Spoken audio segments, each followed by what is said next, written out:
Salut tout le monde, bienvenue dans cette nouvelle vidéo config du mois. Ce mois-ci, vidéo config du mois toute bête. Un PC gaming pour un budget de 1100 euros, à peu près 1100 euros. L'idée étant donc d'avoir un PC qui permettra de jouer sans aucun problème à la plupart des jeux, sachant que pour un budget de 1100 euros, on vise à peu près de la 1080p. Donc du Full HD avec tous les jeux en Full HD, toute option activée. Voilà un petit peu le but de cette config. Alors petite précision, on est sur une config Intel Nvidia, pas d'AMD ce mois-ci, parce que je sais que certains sont pas encore trop fans d'AMD. Personnellement, je trouve que les processeurs AMD sont excellents. Les Ryzen et les nouveaux Ryzen 2 sont de très bons processeurs et de très bonnes alternatives à ce que propose Intel. Mais voilà, certains sont toujours un petit peu accrochés à Intel ou veulent pas passer le pas. Et c'est vrai que les processeurs AMD ont quand même quelques petits points négatifs. Donc aujourd'hui, on reste sur du Intel Nvidia tout à fait classique. Et je commence donc tout de suite avec le processeur. Alors pour le processeur, assez classique, un Core i5.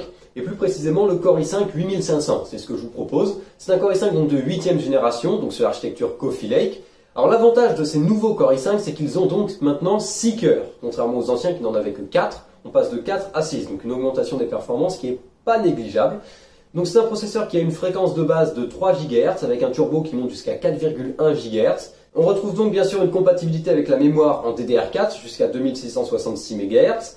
Et c'est un processeur qui contient une partie graphique Intel UHD graphique 630, donc qui sont les nouvelles parties graphiques intégrées au processeur Coffee Lake, avec des fréquences qui vont entre 350 et 1050 MHz. Donc partie qui ne va pas nous intéresser, puisqu'évidemment dans le cadre d'un PC gaming, la partie graphique intégrée, on ne va pas l'utiliser. Alors ce processeur est vendu pour environ 200 euros, 200, 210 euros, ça dépend où est-ce que vous allez l'acheter. Bon, 200 euros pour un processeur qui a quand même 6 cœurs, 6 threads, c'est pas mal, les performances sont pas mal du tout, et pour du jeu vidéo, c'est un très bon processeur. Et pour ceux qui sont donc fans d'Intel et qui veulent pas passer chez AMD, pour du jeu vidéo et pour un budget de 1000 euros, c'est plutôt une bonne option. Ensuite, il faut une carte mère. Alors notre processeur, c'est un Core i5 8500, donc il n'est pas overclockable. On peut se contenter d'une carte mère avec un chipset B360, donc le chipset qui est plutôt entrée de gamme, même si on trouve déjà de très bonnes cartes mères. Et une carte mère que je vous conseille, c'est une ASRock. Alors, j'ai pas souvent recommandé de carte mère ASRock, mais cette fois-ci, je vous recommande la ASRock B360 Gaming K4. Alors, cette carte mère, elle est plutôt orientée gaming. Bien sûr, on retrouve le nom gaming dans le nom de la carte mère, et on est plutôt sur un thème au niveau des couleurs qui est noir et rouge. Pour ceux qui sont fans, ça sera très bien. Sachez que n'importe quelle carte mère fera quasiment aussi bien. En réalité, tout ce qui est dit pour gaming, pas gaming, c'est exactement la même chose. C'est vraiment marketing. Mais ça n'empêche que cette carte mère, elle offre tout ce qu'on attend finalement d'une carte mère B360 et elle sera largement suffisante dans 95% des cas, puisqu'on a déjà bien sûr une compatibilité avec les processeurs de 8e génération via un socket 1151 et un chipset B360. On retrouve également 4 slots pour la mémoire RAM, 4 slots en DDR4 donc. On a également 2 ports PCI Express 3.0 16X qui pourront être compatibles avec les multi-GPU de chez AMD, donc le Crossfire X, pas le SLI, hein, les chipsets série entrée de gamme, on va dire, les chipsets comme le B360 ne sont pas compatibles avec le SLI. On retrouve également 2 ports M2 câblés en PCI Express, donc vous pourrez mettre des SSD PCI Express sans aucun problème sur cette carte mère. Et il y a également un 3e port M2 qui est dédié pour une carte Wi-Fi et Bluetooth. Donc si vous avez besoin de jouer sans fil, donc d'avoir du Wi-Fi ou du Bluetooth pour relier votre PC à votre réseau, sachez que la carte mère prend en charge les cartes Wi-Fi et les cartes Bluetooth au format M2, donc vous pouvez en acheter une et la mettre directement sur la carte mère. Il y a un emplacement dédié à ça. Ça, c'est plutôt pas mal. Ensuite, on retrouve toute la connectique et tous les périphériques habituels, à savoir par exemple de l'USB 3.1 avec notamment un port USB type A et un port USB type C à la norme 3.1. On retrouve également une compatibilité avec le système Optane de chez Intel, donc vous savez les petits SSD qu'on va coupler avec le processeur et le stockage système pour accélérer tout ça.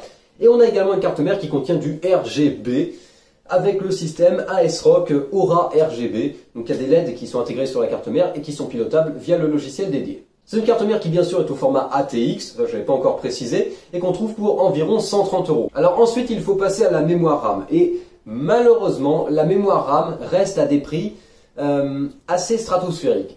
Ça a peut-être légèrement descendu, mais les prix restent très élevés. Donc autant que possible, évitez d'acheter de la mémoire RAM aujourd'hui. Surtout que les prix devraient diminuer d'ici quelques mois, normalement, avec les informations qu'on a eues dernièrement. Mais voilà, ça reste cher et si vous avez besoin de mémoire RAM aujourd'hui, vous serez obligé de payer. Pour ce genre de config, je vous recommande d'opter pour 2 fois 4 Go de RAM, donc 8 Go, en DDR4 bien sûr. Un kit que je vous recommande par exemple, que je recommande assez souvent, c'est de la HyperX Fury, en DDR4 2666 MHz. Donc c'est un kit qu'on trouve pour une centaine d'euros, 100, 110 euros. Donc c'est assez cher, il faut l'avouer, parce qu'on a quand même que 8 Go de RAM. Et c'est que de la DDR4 2666, c'est pas non plus extraordinaire, malheureusement c'est les prix. Et donc 8 Go de RAM, ce sera suffisant pour jouer en 1080, même avec un PC dans les 1000 euros. 8 Go de RAM, c'est suffisant. Maintenant, il faudra peut-être éventuellement à l'avenir rajouter de la RAM. C'est pour ça qu'on prend 2 barrettes pour profiter du Dual Channel. Évidemment, vous pourrez rajouter, voire doubler la mémoire RAM à l'avenir pour passer sur 16 Go. Voilà pour la RAM, pas grand chose de plus à dire. Bien sûr, il y a des kits différents. Ici, je vous recommande la HyperX Fury parce que c'est de la RAM qui est un petit peu passe-partout. Évidemment, il y a d'autres kits de disponibles, mais sachez que les prix, vous ne trouverez pas beaucoup plus bas. Alors ensuite, un gros morceau, à savoir la carte graphique. La carte graphique, c'est quand même ce qui va faire grandement les performances de votre PC en jeu. Et pour un budget de 1000 euros à peu près, je vous recommande la GTX 1060. Alors, les prix des cartes graphiques sont retombés, ça y est, c'est quasiment revenu à la normale. Les cartes graphiques de génération 1100 ou 2000, ou bref, la prochaine génération de cartes graphiques chez Nvidia ne doit pas arriver avant plusieurs mois. On parle du mois d'août, septembre, mais ça sera pour les GTX 1170 ou 1180. Enfin bref, la remplaçante de la 1060 n'arrivera pas avant l'année prochaine, selon moi, ou en tout cas pas avant au moins la fin de l'année. Donc pour le moment, vous pouvez continuer à acheter de la GTX 1060 si vous en avez besoin. Alors un modèle que je vous recommande, c'est par exemple la MSI, donc GeForce GTX 1060 Gaming X en 6 Go. Donc faites bien attention parce que la 1060 est disponible en 3 Go et en 6 Go. Donc bien sûr, il y a la quantité de mémoire vidéo qui change. Je vous recommande les 6 Go, mais il y a également la puissance puisque certaines unités sont désactivées, certaines unités de calcul sont désactivées dans la version 3 Go. Donc si vous voulez le maximum de performance, achetez bien sûr les versions avec 6 Go de mémoire vidéo. Alors ici c'est un modèle en MSI Gaming X, donc c'est un modèle qui est plutôt overclocké, plutôt performant. On a notamment des fréquences qui sont de 1594 MHz sur le GPU de base et 1809 MHz sur le GPU avec le turbo, donc c'est vraiment pas mal. On retrouve bien sûr 6 Go de mémoire vidéo en GDDR5 à une fréquence de 8008 MHz. Au niveau de la connectique, on retrouve un port HDMI, un port DVI, 3 ports DisplayPort, ainsi qu'un connecteur 8 pins pour l'alimentation. C'est une carte graphique qui est plutôt performante et vous ferez tourner n'importe quel jeu en 1080p à 60 fps ou même plus avec toutes les options quasiment au maximum sans aucun problème. C'est une carte qui est vraiment performante et pour jouer en 1080, c'est l'idéal.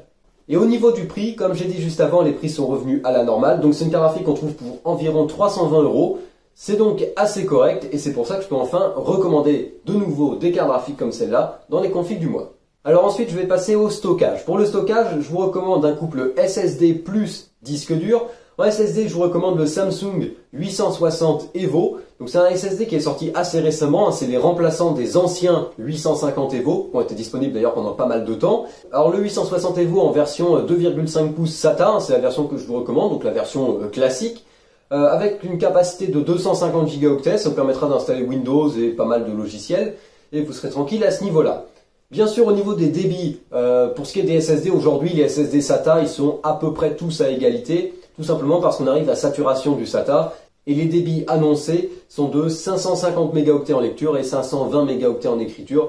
Mais aujourd'hui, voilà, tous les SSD SATA sont à ce niveau-là parce que on est tout simplement à saturation de l'interface. Et donc pour ce 860 EVO, qui est quand même un SSD qui vient de sortir, on le trouve pour moins de 80 euros.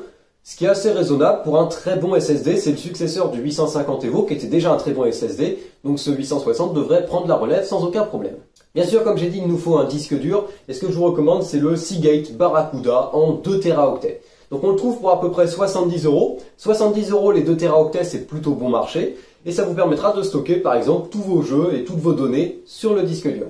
Alors le Barracuda, c'est vraiment le disque dur que je recommande, déjà parce qu'il est pas cher, c'est quasiment ce qu'on peut trouver moins cher en fait. Aujourd'hui, on trouve ça pour, comme j'ai dit, 70 euros les 2 Teraoctets, donc c'est vraiment pas cher. C'est le disque dur à tout faire, c'est le disque dur qu'on va mettre dans nos PC. Parce qu'en fait, donc c'est un disque dur au format 3,5 pouces, bien sûr, qu'on vient connecter en SATA à la carte mère, c'est à l'ancienne, entre guillemets.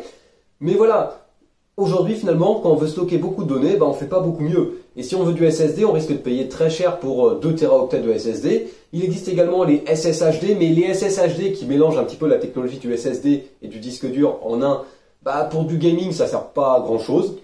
Et finalement, il n'y a rien de tel qu'un bon Seagate Barracuda.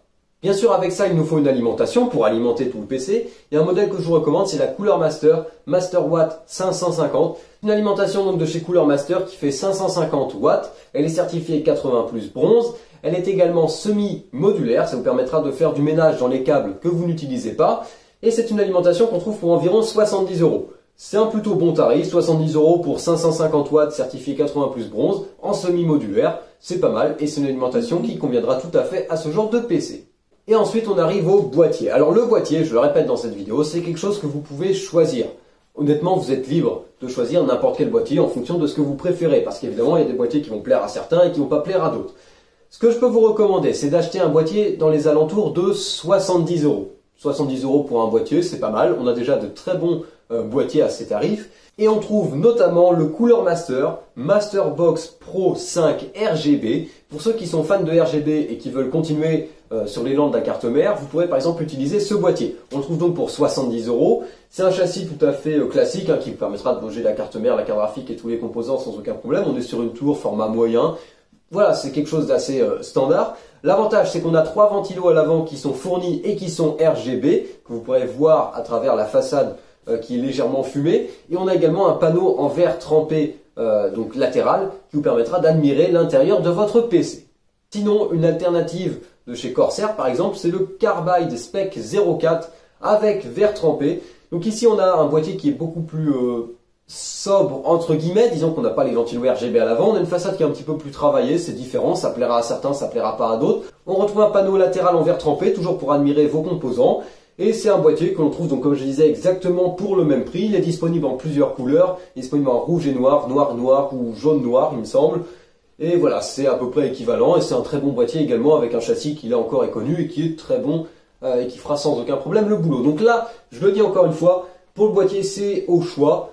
Sachez que si vous avez un budget dans les 1000 euros, vous pouvez réserver à peu près 60-70 euros pour le boîtier. Et enfin, le dernier composant de cette config du mois, c'est un ventirad. Parce que le processeur, donc le Core i5 8500, est fourni avec un système de refroidissement, mais c'est le système de refroidissement de chez Intel. Et même si le processeur ne chauffe sans doute pas énormément, ça peut être bien de le remplacer pour quelque chose d'un peu plus performant, d'un peu plus joli, et surtout quelque chose d'un peu plus silencieux. Et ce que je vous recommande notamment, c'est le Be Quiet Pure Rock. C'est un ventirad que l'on trouve pour environ 40 euros, qui est équipé d'un ventilateur à l'avant de 120 mm. Il est compatible avec tous les sockets Intel et AMD actuels. C'est un ventirad qui est efficace et silencieux. Il n'est pas non plus hyper cher et ça fera parfaitement le boulot si vous voulez quelque chose d'un peu silencieux. Bien sûr, encore une fois, on trouve d'autres ventirads, mais voilà, le Pure Rock est un excellent choix pour un ventirad dans les 40 euros. Voilà pour cette config du mois. Le budget final, il est donc autour de 1100 euros. Donc voilà, pour 1100 euros, on a de quoi jouer sans aucun problème en Full HD à tous les jeux actuels, sans faire de concessions sur la qualité. Vous retrouverez dans la description le panier LDLC avec tous les composants. Donc si vous avez besoin de retrouver les composants ou de les acheter ou quoi que ce soit, tout ça, ça se retrouvera dans la description. Et vous aurez également des liens vers Amazon, puisque je sais que beaucoup achètent des composants aujourd'hui via Amazon. Et je me suis inscrit dernièrement au programme Amazon Partenaire. Donc si vous voulez acheter des composants que je vous ai proposés dans cette config du mois, vous retrouverez des liens vers Amazon et vous pourrez les acheter avec mes liens d'affiliation. Voilà, si vous avez des questions, n'hésitez pas à les poser en commentaire. Et moi, j'ai rien à rajouter. On se retrouve donc pour une prochaine vidéo et je vous dis salut à tous et à la prochaine.